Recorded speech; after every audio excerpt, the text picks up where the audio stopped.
Hey everyone, welcome back to another episode of Red Donkey Projections. I'm Eric and we have Lucas as always. Hi everyone. Today is September 27th, 2022, and today we're going to be giving you guys an update on the 2022 Senate election. We are less than 45 days away from the midterm election, and this one is pretty important if Joe Biden wants to get anything else passed. So we're going to go and over the competitive states. We already laid out the safe states, and we're going to talk about what we think is going to happen based on what's going on right now and what it's going to look like up until November. And with that being said, let's get right into it. So we are going to start off with the likely states, the first of which is New Hampshire. This features Don Baldock versus Maggie Hassan. Had it been Chris Sununu, Maggie Hassan probably would not be favored right now, but because they nominated Don Baldock, probably one of the worst Senate candidates this cycle, she is almost certainly going to hold on. And it was actually very interesting because Republicans could have nominated a more decent candidate in Chuck Morse, who was the state Senate president. Instead, they nominated Don Bolduc, who was very radical and very far right. He called the Republican governor Chris Sununu, a communist sympathizer, and has said a lot of things about the 2020 election that are not true. He's trying to distance himself from that now, but it's clearly not working. So we have this race as likely D. The next likely state is the state of Colorado. This features Michael Bennet versus John O'Day. O'Day is actually running a pretty decent campaign. He's trying to moderate himself towards the center, but I don't think it'll work in a state that has started trending right, like start trending left, like Colorado, especially in the Colorado Springs area, somewhere where it is more traditionally Republican, but has been swinging more and more to the left recently. So we have this state as likely D, and Michael Bennet is relatively popular, so we think he's going to hold on there. I'll now toss it over to Eric now for the state of Florida. So in Florida, things actually haven't changed since we knew who the two candidates were going to be, probably because of Marco Rubio. The Democrat is Val Demings, who is pretty well known, not only in Florida but in general. She was a candidate to be Joe Biden's vice president. And yeah, she was a sheriff somewhere in Florida. So she's known both nationally and within the state. And she's running a pretty good campaign. Polls are showing that she's only around 4 points behind Marco Rubio, but those are polls. And also in a state of Florida, it's pretty unlikely Demings is going to win because Rubio is an incumbent. He's taking a lot of this Latino support. He's really popular among Latinos, and the fact that Florida is just a Republican state that's trending in that direction is not helping Val Demings. So this is probably going to be a likely.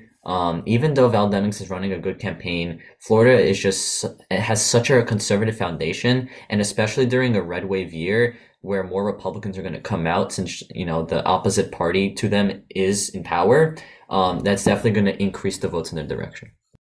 That's interesting. I might slightly disagree there because I do think that this year is looking like it might end up being a neutral year because of the Roe v. Wade being overturned. So it looks like there might be a chance that it'll be closer than expected. I do agree that I have this race as likely R right now, but I do think it's tightening.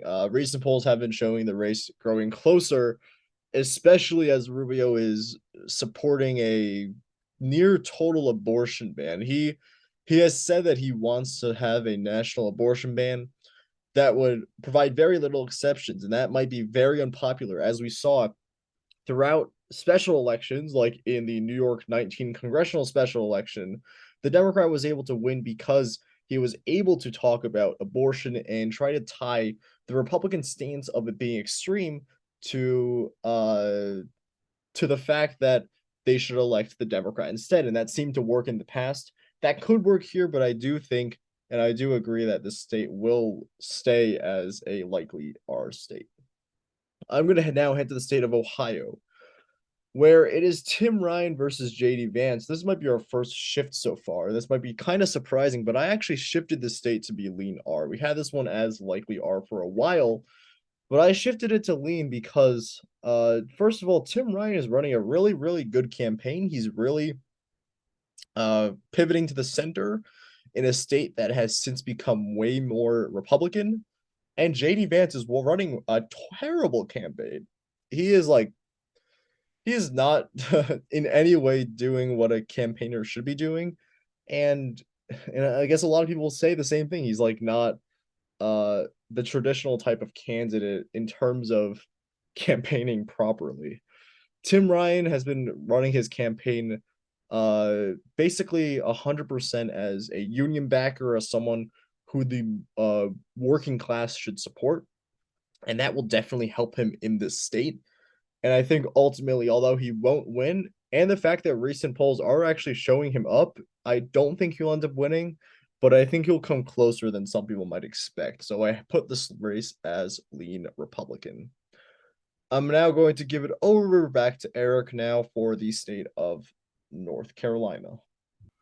Yep, so let's move on to the state of North Carolina. And running here, we have Ted Budd and Sherry Beasley. So Ted Budd's a Republican and Sherry Beasley is the Democrat. And Ted Budd is a representative coming from here, and Sherry Beasley, I think, is the Chief Justice.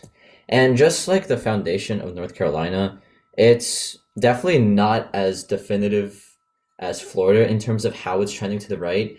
But, in 2020, it did go to Donald Trump by about 2 points ish, and in 2016 it was a bit more than that. So it's again not a definitive trend to the right, but it's definitely leaning in that direction. So with that in mind, and especially considering that Republicans are going to come out and vote, and as Lucas said, with all the Roe v. Wade protests going on, and just the lack of good candidates that Republicans are putting on, it's going to be an interesting race. It's definitely going to be way closer than we thought a year ago or 2 years ago.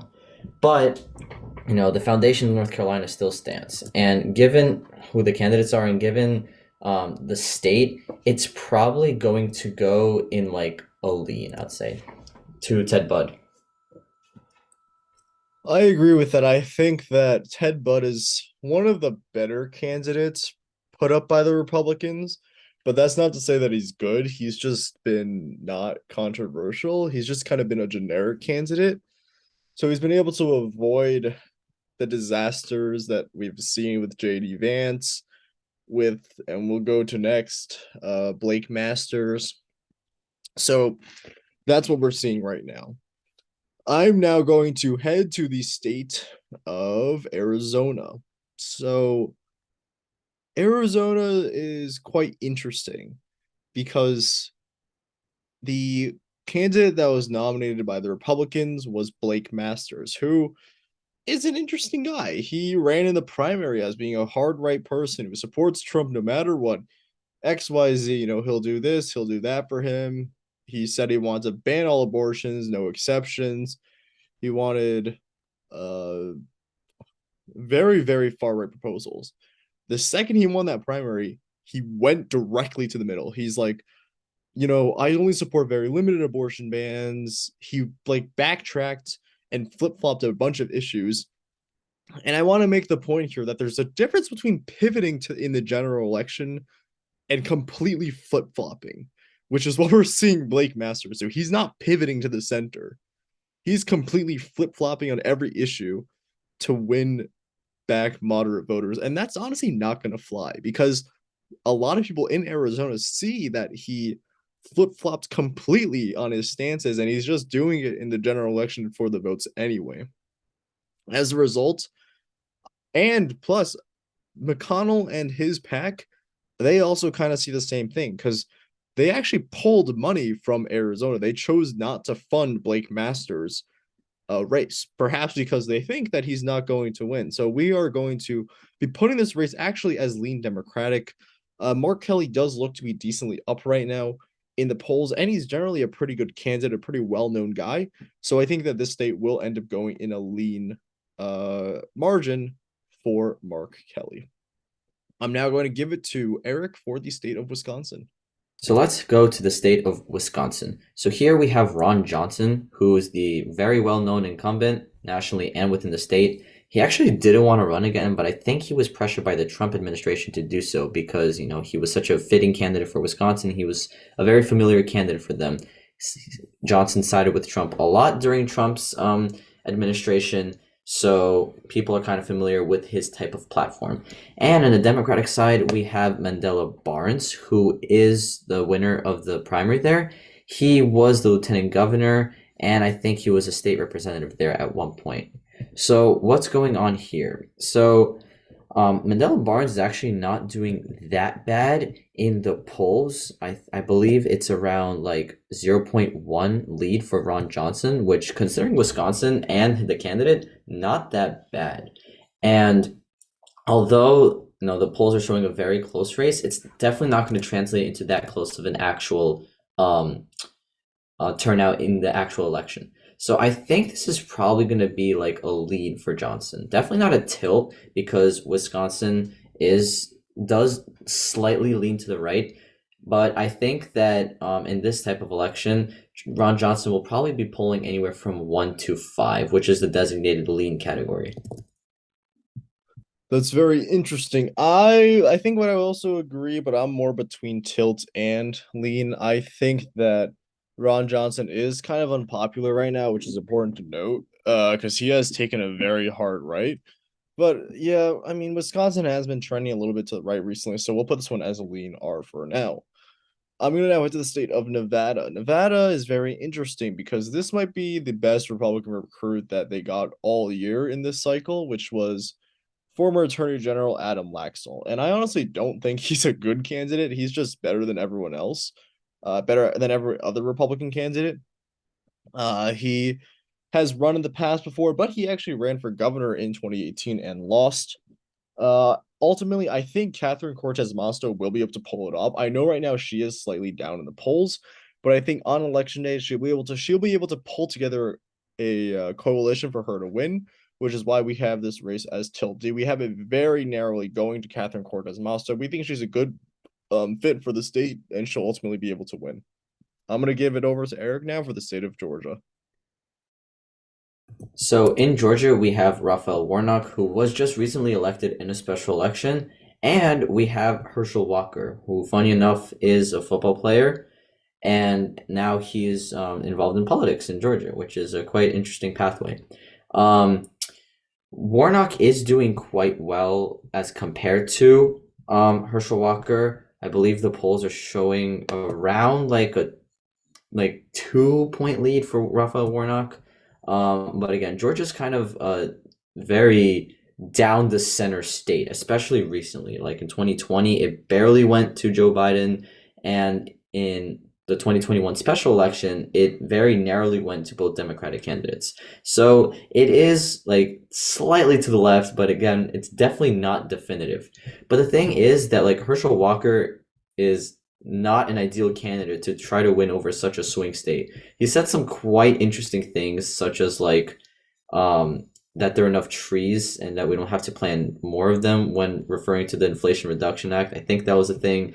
And also, he said that he has law enforcement experience when he doesn't. And also, he had a subsequent to that, he had a case, like a domestic violence case against his wife. So, not a really good case that he's putting up to the public. So, because of that, it's going to be really hard for him to campaign against Raphael Warnock, and we're going to have to see what the debates between those two candidates will show. Probably not going to be redeemable enough for Herschel Walker. So I think Raphael Warnock will squeak out a win here. It's also kind of between a lean and a tilt. I think a lean is a bit too generous. Georgia's still kind of like a new swing state. So I'm going to go tilt, but probably around a point. But it could be a bit below 2. I agree with that. I do think that polls right now do not favor Warnock. I think there's a chance this might go to a runoff. But I agree. I think Warnock will be able to eventually pull it off in the end. So this race will be rated as a very, very narrow tilt Democratic for Raphael Warnock. And finally, the state of Pennsylvania. We actually have this one as lean Democratic for now. So I see people online saying that Fetterman's campaign is imploding. It's honestly not. Dr. Oz is still running a pretty bad campaign. He's, first of all, not really responded fully to the claims that he's from New Jersey, which honestly, he kind of is. And then the fact that John Fetterman is really doing a good job on social media railing this against him and really pulling together those rural voters, those rural blue collar workers. He's really focusing on unions, and he's running kind of a similar campaign to Tim Ryan, getting those workers, those blue collar voters that might have been a registered Democrat but voted for Trump. He's being able to pull that together, which is why we do think that he's going to pull it off here as a leading dean. Also, to know, like Oz has said very controversial things about Fetterman, about him having a stroke. His stances have been somewhat interesting as well, is the word I'll use. So we have this one as Fetterman favored for now, and the fact that Fetterman is up a lot in the polls. Like he's like up double digits sometimes. I don't think that's going to be the final result, but I do think he'll win by a pretty healthy margin, maybe 3 points. And with that being said, that marks the end of this video. Thank you all so much for watching. If you like this episode, please hit the like button. If you like our content, please subscribe. And we'll see you in our next episode tomorrow. See ya.